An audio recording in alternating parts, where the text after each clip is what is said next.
invited guests. Good evening to all of you. First, congratulations to the Rotary Club of East for identifying such a wonderful person for this award. I think it certainly needs to be congratulated that you could identify such a wonderful person, and I'm sure MS Swaminathan Research Foundation would have advised you on this. So, congratulations to all the members of the East Club for giving this wonderful awards, which will certainly motivate them. I am sure that Dr. MS Swaminathan, wherever his soul is, must be very, very happy that whatever he was advocating for so many years is now coming into action. So many people are now talking about environment, about clean energy, about renewable energy, and everything. And everything is coming into action. And I'm really thankful to Dr. Swaminathan and her Research Foundation for identifying such people and also helping them to do some work towards clean energy. Thank you so much for the wonderful work what you're doing. Congratulations to Govindammal, Pachammal, உங்களுக்கு இந்த விருது பெற்றதுக்கு உங்களுடைய நல்ல வாழ்த்துக்கள். வீட்டுக்காரர் விவசாயம் தான் பண்ணுறாருமா? வீட்டில் நீங்கள் தான் பேசுவீங்களா அவரும் பேசுவாராம்மா? நல்லா பேசுறீங்க, ரொம்ப மனசால பேசியிருக்கீங்க, ரொம்ப சந்தோஷம் நீங்கள் பேசுறதுக்கு. நீங்கள் அதாவது வந்துட்டு மனசில் இருந்ததை வந்துட்டு எடுத்து ரொம்ப அழகாக பேசியிருக்கீங்க. அதில் வந்துட்டு உங்களுக்கு இந்த வாழ்வு கற்றுக் கொடுத்த MS சுவாமிநாதன் அந்த ரிசர்ச் ஃபவுண்டேஷனுக்கும் நீங்கள் மறக்காமல் நன்றி தெரிவிச்சிருக்கீங்க. அதுக்கு வந்து ரொம்ப சந்தோஷம். Good evening. So I must thank President of RCME, Radhika, and all the office bearers, and of course Kevin Care. Please convey my greetings and regards to CKG. He is not able to come today, I think. But thanks for representing Kevin Care and for having instituted the award and given it over 29 years. So actually you heard some of the names of people, in the past, top scientists, internationally known experts, and people who are very well known have been receiving the award. Last year actually we made a change and we thought, let us recognize grassroots people who are doing so much good work on the ground and who are often not well known. So in fact, just a few days ago I happened to visit the village of Mr. Veerappan, who you recognized last year, who was the man, I don't know how many of you were present at the function. He also spoke beautifully. He lives in a mangrove forest in Pichavaram, a village called Killai. And of his own passion, he has been protecting the mangroves there. And now with the support and encouragement he got from the award and so on, he has now set up a small school. He trains anyone who wants to come and get trained. And not only does he grow mangrove saplings and distribute them, but he's also doing fish cultivation and crab fattening, and he's training people on that. So that, as they were saying, that for them livelihoods, we cannot imagine the kind of poverty in some of these villages, and they just get by on and it also depends on nature. One year if the rain is good, she said they'll have a good crop, the next year the rain fails. So it's a very risky business, and both fishing and agriculture are equally risky. Which we don't realize, many of us, because we just get our food, from the supermarket. But when you go to the field and you talk to them and you realize that they are not doing it for any recognition and all that. None of these women really thought that they'll be sitting here and, receiving this.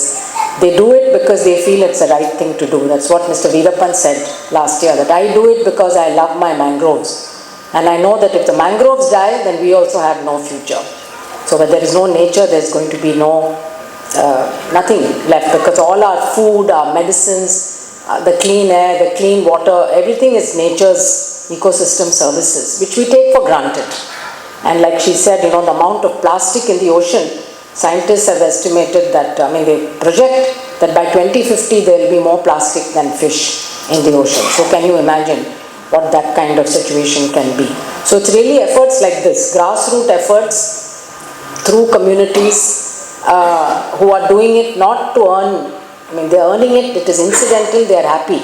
But they're not doing it to earn that amount. It's a small amount that they're getting. They're doing it because they got convinced that the plastic in the ocean is not good for anybody's health, and particularly also for their own survival, because they are fishing. And there are very beautiful videos of the fishermen actually releasing the turtles and dolphins that get caught up in these. It's very horrible actually to see these marine animals that get caught in in these ghost gears. So there's a lot of work that's being done by our coastal areas team, and I think it's a very important area because we don't recognize, I think, the damage that has been done. On the land you can see the damage. The forest disappears, we can see it. When a coral forest disappears, we don't see it. We don't know about it. And coral... I appreciate the work done by this club. It was just mentioned about the type of various field in which the club is working, and many socially relevant initiative they are taking, and one such initiative they have started is to distribute awards in name of Dr. Swaminathan, and which they are doing for almost 3 decades. And I also congratulate both the award winners. I wish I understood Tamil, but the passion with which they spoke, it only comes with actual work. Only the person who have worked on ground, only they can speak with that much of passion. And we all know how important it is to protect our coastal ecosystem, mangroves. We all, at least people from Tamil Nadu, the most affected by tsunami when it happened in 2004. That time we all, most of the commoners started knowing the importance of the mangrove, how wherever the mangrove was protected, the villages got protection, and all other villages were severely affected. And in Mumbai also, in the immediate next year, in 2005, there was, in one day, there was about 1000 mm rainfall. And like Mumbai was submerged, almost more than 300 people died. That time, we started understanding, Mumbai also has mangrove around it. So that was the time even the High Court came out with an interim order for protection of mangrove. I also happened to implement one UNDP project which was mentioned in my introduction. So the importance of the community participation in protection of mangrove and the coastal ecosystem is very important, and it is also important for the livelihood. So much of livelihood depends on the fishery sector and the aquaculture. Also the sustainable agriculture. See, now we all read how due to excessive use of fertilizers, how the productivity of the soil is coming down. So it is the time where we focus on sustainable agriculture. We have to keep a balance of nature. And I'm so happy, as already mentioned, that the Rotary Club and MS Swaminathan Research Foundation is awarding those people who are, unlike you, there are many people who work in academics or research, but these are the real people. See, we sitting in office only issues policies, guidelines, but the actual people who do the work are the people we are appreciating them and we are awarding them. They are sitting here. So again, I would request to give a big hand to them. So now see, we cannot avoid development. So India is a developing country, 5th largest economy, and we are all talking about Vision 2047. So we have to keep a balance between development and conservation.